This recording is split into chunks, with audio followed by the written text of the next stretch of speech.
안녕하세요. 닥터 MBC 목서윤입니다. 모발 이식은 일반적인 탈모 환자를 위해 개발이 됐지만 좀 더 다양한 상황에서 적용할 수 있는지 궁금해하는 분들이 있습니다. 헤어라인을 예쁘게 다듬는다거나 무모증을 해결하고 또 흉터를 감추는 데에도 적용할 수 있다는데요. 이 시간에는 전주 모래내 피부과 강광영 원장과 함께 모발 이식으로 인한 두피 흉터 제거에 대해서 알아보겠습니다. 사고나 화상으로 생기는 두피 흉터. 상처는 아물어도 흉터는 쉽게 사라지지 않고 더욱이 흉터 부위에는 모발이 빠지면서 더욱 도드라지게 되는데요. 흉터만큼 오래 남는 모발 탈락으로 인한 스트레스, 모발 이식으로 해결할 수 있습니다. 전주 모래내 피부과 강광영 원장과 함께 자세히 알아봅니다. 네, 안녕하세요. 안녕하십니까. 네. 아직 본격적인 여름이 아닌데도 날이 참 덥잖아요. 예. 그래서 땀을 흘리는 분들도 많은데 혹시 땀이 많으면 모발 이식을 하기에 불편한가요? 예, 수술이라고 생각하기 때문에 많은 사람들이 여름에 수술을 꺼리는 이유가 땀으로 인해서 상처 부위가 잘 낫지 않을까 하는 그런 걱정 때문에 꺼리게 됩니다. 하지만 두피에서는 혈액순환이 좋기 때문에 이런 상처 부위에 땀이 들어가거나 물이 들어가도 이러한 상처가 감염되지 않기 때문에 여름철에 해도 모발 이식은 어떤 불편한 점이 없다고 볼 수 있습니다. 두피는 그러니까 다른 부분에 비해서 혈액순환이 좀 잘 되는 편인가 보죠? 예, 우리가 흔히 다쳤을 때 다른 부위에 피가 나는 정도와 머리에서 피가 나는 정도 표현이 좀 다른데요. 네. 머리에서 피가 날 때 피가 철철 흐른다 이렇게 얘기를 하는데 이것은 두피의 혈액순환이 좋다는 얘기를 할 수가 있습니다. 그래서 혈액순환이 좋은 부위는 상처가 감염에 노출되어도 감염되지 않고 그리고 상처가 잘 낫는 그런 특징이 있습니다. 그럼 결국 여름철이라고 해서 또 본인이 땀이 많다고 해서 뭐 모발 이식에 큰 불편이 있는 건 아닌가 보네요. 예, 맞습니다. 그 복용하는 약이나 바르는 약과 비교해서 모발 이식의 장단점을 말씀해 주시겠어요? 예, 흔히 저희가 탈모가 있을 때 쉽게 접근하는 방법으로는 바르는 약이나 먹는 약을 먼저 선택하게 됩니다. 네. 그래서 이러한 약들에 대한 접근이 쉬운 반면에 치료 효과에서 볼 때 이런 지속적인 치료가 필요하고 사람에 따라서는 치료 효과가 나타나기도 하고 나타나지 않기도 합니다. 반면에 수술적인 방법인 모발 이식은 탈모 치료에서 조금 더 빠르고 효과적인 방법이라고 할 수가 있고요. 이러한 수술 후에 적절한 기간, 즉 3개월 정도가 지나면 심은 부위에서 머리가 나게 되고요. 한 달에 1cm씩 자라기 때문에 6개월 정도 지나면 치료 외모의 변화를 가져오기 때문에 먹는 약과 또 바르는 약 그리고 수술적인 방법들이 어느 정도는 차이가 있는 것을 볼 수가 있습니다. 네. 요즘 같은 경우에는 젊은 남성분들도 탈모를 예방하기 위해서 미리 약을 먹잖아요. 예. 네. 그러면 미리 탈모가 진행되기 전에 약을 복용하기 시작하면 그것만 꾸준히 해도 탈모 예방이 완전히 된다고 볼 수 있나요? 저희가 생각할 때도 또한 그런 약을 지속적으로 또는 이제 가족력이 있거나 그런 경우에 예방하기 위해서 약을 먹는 경우가 있습니다. 네. 그렇게 약을 복용했을 때 탈모 진행을 억제해주고 또한 효과를 내기도 합니다. 그래서 많은 환자분들이 이러한 약을 복용하고 있고요. 반면에 약에 대한 효과가 있는 사람은 이러한 탈모가 진행을 하지 않지만 네. 약에 효과가 없는 경우에는 이러한 약을 먹어도 탈모에 대한 효과가 없게 되고요.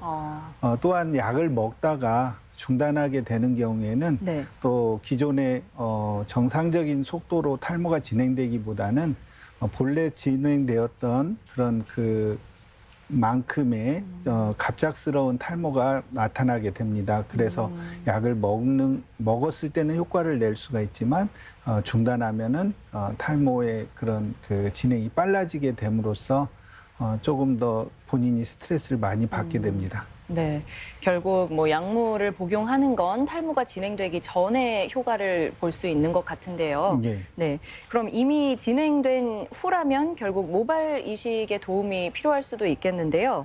전에는 이제 약물로 치료를 하던 분이 수술을 결정하는 경우가 있을 거 아니에요. 예. 예, 그 수술 이후에도 뭐 약을 함께 복용하고, 그러니까 결국 병행하는 경우도 있나요? 예. 환자분들의 성향에 따라서 저희가 권하는 게 좀 다른데요. 네. 환자분이 수술 후에도 수술을 받고자 하는 부분은 약을 먹기를 싫어해서 예. 수술을 받는 환자분들도 있습니다. 네. 그래서 이런 경우에는 수술만으로도 효과를 내게 되고요. 그리고 환자가 조금 더 적극적이어서 수술 효과에 탈모가 진행되는 걸 억제하고 또한 기존의 머리들을 좀 더 굵게 해주는 그런 부분에 그 부분에 약의 효과를 추가하고 싶을 경우에는 모발 이식 후에도 약물을 권하게 됩니다. 이렇게 약물과 모발 이식을 병행해서 치료했을 때 네. 환자분의 효과가 조금 더 상승되는 그런 걸 볼 수가 있고요. 그래서 저희가 치료 후에도 환자분이 원하는 경우에는 약을 권하고 있습니다. 그 앞서 약이 듣는 사람이 있고 약을 먹어도 탈모가 진행되는 사람이 있다고 하셨잖아요. 예. 그건 어떤 차이가 있는 건가요? 저희도 그러한 정확한 원인은 알 수 없지만 저희가 탈모약에 대한 치료 효과를 60%에서 70% 정도 얘기를 하게 됩니다. 그래서 효과가 없는 사람들이 30%에서 40% 되는데 이거에 대한 정확한 원인은 아직 밝혀져 있지 않습니다. 네. 대신 효과가 있는 사람들에게는 탈모 진행을 완전히 차단시켜 주나요? 탈모 진행을 억제하게 되는데요. 보통 먹고 나서 이 탈모 효과가 보통 1년 정도 되면은 최대 효과를 내게 됩니다. 그래서 이러한 효과들이 한 1년 정도 더 진행되다가 유지되다가 네. 2년 정도가 되면은 약을 먹어도 아주 서서히 탈모가 진행될 수가 있습니다. 아, 그냥 자연스럽게 노화되는 현상은 나타나는가 보죠? 예. 예. 뭐 앞서 땀 때문에 모발 이식을 뭐 늦추거나 할 필요는 없다고 하셨잖아요. 예. 네, 혹시 모발 이식을 받기 좋은 시기가 있나요? 예, 많은 분들이 앞서 말씀드린 대로 계절적으로 여름에는 수술 받기가 좀 적절치 못하다 그렇게 생각을 하는데 이것은 저희가 예전에 저희가 이제 살기 힘들 때 씻는 거라든지 또는 약이 귀할 때는 이런 부분들에 대한 부분을 생각할 수가 있습니다. 예. 하지만 최근에는 약도 굉장히 발달돼 있고 또한 이러한 땀을 나는 그런 환경도 피할 수 있으면 피하게 되는데 피하게 됨으로써 계절의 영향은 받지 않고 있고요. 특히나 이런 두피는 혈액순환이 좋기 때문에 계절의 영향을 받지 않습니다. 그래서 환자분들이 수술을 결정하는 그 경우는 대개는 이제 여름에는 휴가를 이용해서 본인의 개발을 해보겠다라는 그런 생각으로 모발 이식을 하게 되고요. 네. 또한 탈모 진행되는 그런 정도에 따라서 모발 이식이 적당하냐 안 하냐 이렇게 생각할 수가 있는데 저는 개인적으로 탈모 진행 정도에 따라서 수술을 결정하기보다는 탈모가 있을 때 환자분이 스트레스를 받냐 안 받냐로 저는 이제 결정을 해서 수술을 권합니다. 많이 진행되어도 탈모에 스트레스를 받지 않은 경우에는 이 환자분에게 적극적으로 권하지 않고요. 조금만 진행됐어도 환자분이 이 부분에 굉장히 예민하게 반응하는 경우는 수술을 하시라고 권하고 있습니다. 예. 결국 두피에 큰 상처를 내지 않고 모발 이식을 진행하는 게 이제 비절개식 모발 이식이잖아요. 예. 네. 이 수술 방법에 대해서 설명해 주시겠어요? 예, 이제 예전부터 많이 해왔던 것은 절개에 의한 방법으로 모발 이식을 시행했습니다. 이처럼 절개에 의해서 모발 이식을 시행했을 때 환자분들이 많이 불편해라 하는 부분은 절개 후에 발생하는 흉터와 또한 절개를 한 후에 발생하는 통증에 대해서 예민하게 반응을 했습니다. 그래서 수술을 많이 망설이고 주저하게 되는 그런 부분이 통증과 흉터라고 할 수 있는데 최근에는 이러한 환자분들의 불편을 최소화시켜주기 위해서 비절개에 의한 그런 시술 방법을 시행하고 있습니다. 비절개에 의한 시술 방법은 기존의 절개에 의한 방법이 마치 저희가 잔디 떼장을 떼서 채취하는 것과 비슷한 방법이라고 하면 비절개에 의한 방식은 모낭 단위로 저희가 하나씩 그 모발을 뽑아서 하는 시술입니다. 그래서 이러한 시술 후에는 통증이라든지 흉터가 적다는 것이 장점이고 환자분들이 원하는 방식으로 최근에는 수술 방법이 변하고 있습니다. 예. 그럼 절개식과 비절개식이 모발을 채취하는 방식이 다른 거잖아요. 예. 그럼 모발을 심는 과정은 같은가요? 예, 맞습니다. 절개와 비절개는 채취 방법을 두고 말씀드리는 거고요. 채취된 모낭은 식모기를 이용해서 절개나 비절개식이 같은 방법으로 저희가 심게 됩니다. 심은 모발이 자라나는 과정도 설명해 주시겠어요? 예. 일반 사람들이 생각할 때 심은 머리가 그대로 자라는 걸로 많이 생각을 합니다. 그렇지만 실제 심어진 머리가 자라긴 하는데 2주 정도 자라기 때문에 0.5cm 정도 자랍니다. 그래서 어떤 분들은 모발이 자랐어요라고 얘기하는 분도 있고요. 어떤 분들은 전에랑 비슷해요라고 얘기하는 분도 있는데 2주 정도 자라고 나서 빠지는 과정으로 변하고요. 그리고 이 빠진 머리 자리에서 새로운 머리가 생성되어서 이렇게 두피를 뚫고 새로운 모발이 올라오는 것은 3개월 지나서부터입니다.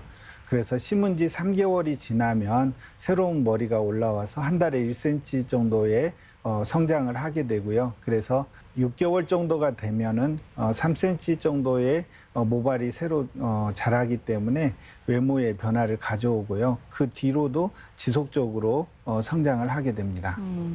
뭐 지금은 모발 이식에 대해서 이야기를 했지만 두피에 흉터가 있는 경우에요. 예. 그 부분에도 그 흉터를 가리기 위해서 모발 이식을 받을 수 있나요? 예, 흉터 부위에도 머리를 심음으로써 흉터 부위를 가릴 수가 있는데 정상적인 탈모 부위에 비해서 흉터 부위에서는 약간의 생존율이 좀 떨어지게 됩니다.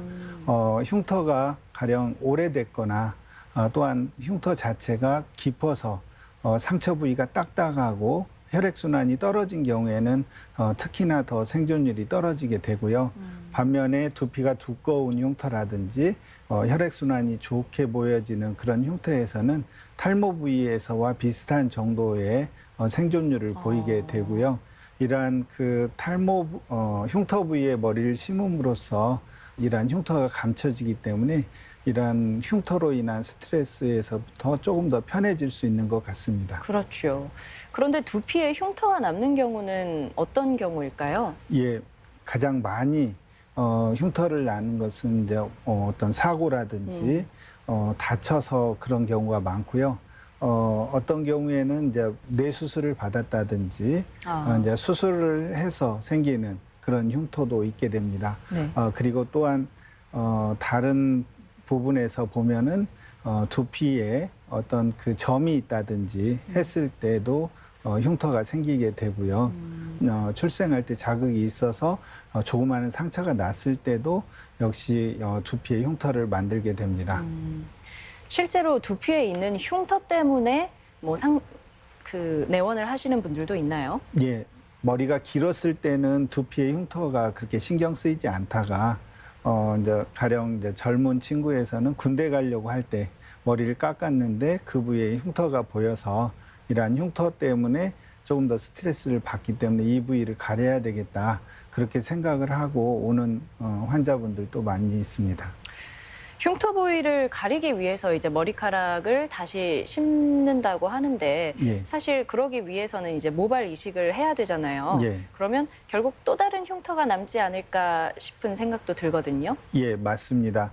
그래서 흉터가 있을 때 흉터의 모양에 따라서 저희가 심게 되는데 저희가 채취하는 방법을 예전에는 절개에 의해서 채취를 했습니다. 그렇기 때문에 말씀하신 대로 새로운 흉터가 생기게 되는데 네. 좀 더 안 보이는 부위에서 저희가 채취를 했고요. 최근에는 이러한 흉터를 남기지 않기 위해서 앞서 말씀드린 대로 환자가 원하는 방법인 비절개에 의한 그런 그 방식에 의해서 채취를 해가지고 흉터 부위에 심게 되면은 기존의 그 새로운 흉터를 만들지 않고 흉터 부위를 제거할 수 있게 됨으로써 최근에는 비절개에 의해서 시술을 많이 하고 있습니다. 또 모발 이식을 적용할 수 있는 질환 중에 백반증이 있다고 들었어요. 예. 네, 이건 어떤 경우인가요? 예, 저희가 탈모 부위에 심는 그런 그 적용 방법과는 좀 다르다고 할 수가 있습니다. 백반증이라고 하는 것은 피부에 멜라닌 세포가 생성되지 않음으로써 하얗게 변하는 것을 백반증이라고 하게 되는데요.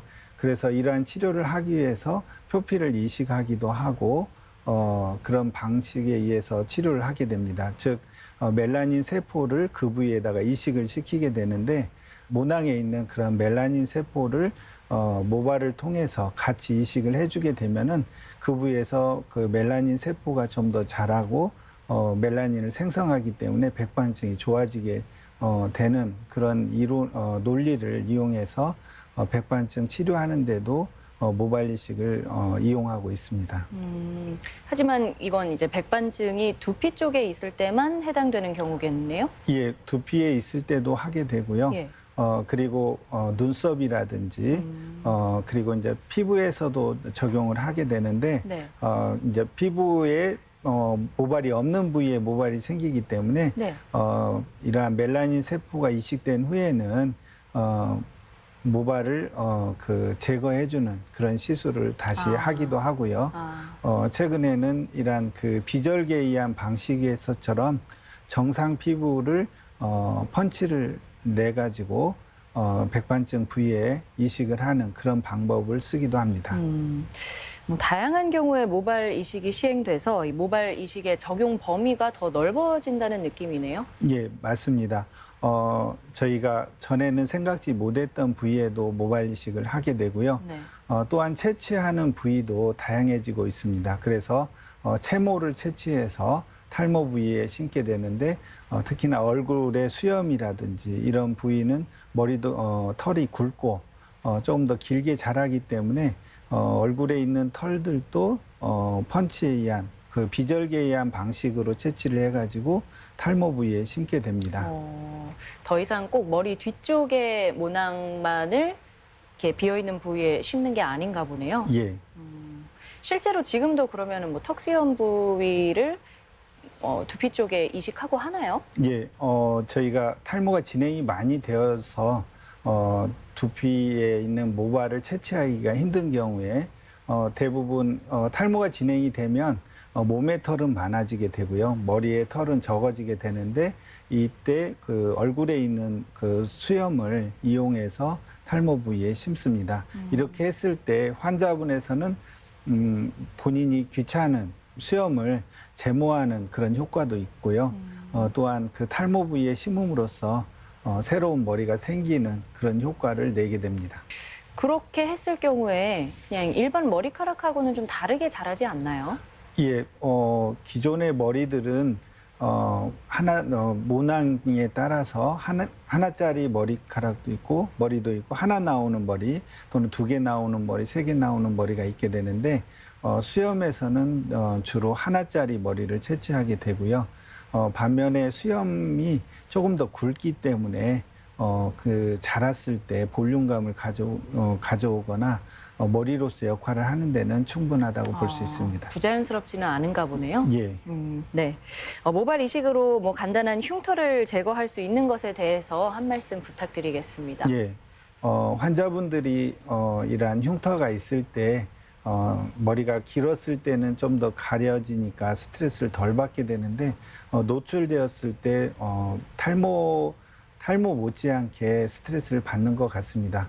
이런 경우에도 모발 이식에 의해서 치료 효과를 볼 수 있기 때문에 너무 고민하지 않으셔도 될 것으로 생각합니다. 네. 오늘 이 시간에는 피부과 전문의 강광영 원장과 함께 모발 이식으로 인한 두피 흉터 제거에 대해서 알아봤습니다. 오늘 말씀 고맙습니다. 감사합니다.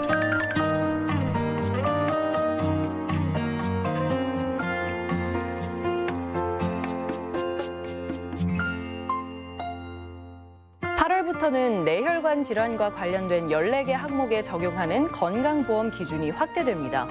이번에 보험 기준이 확대되는 항목은 주로 뇌졸중, 뇌동맥류 등 뇌혈관 질환의 치료 재료나 치료 횟수와 관련한 부분인데요. 좀 더 적극적인 치료, 반복 치료에 보험을 적용해서 환자의 의료비 부담은 해결하고 의료진의 적정 진료도 보완했다는 평가입니다. 뇌혈관 질환의 경우 적극적인 치료를 하기에는 의료비 부담이 만만치 않은데요. 구체적인 정보는 적극적으로 찾아보시고 도움을 많이 받으시면 좋겠네요. 오늘 준비한 소식은 여기까지입니다. 고맙습니다.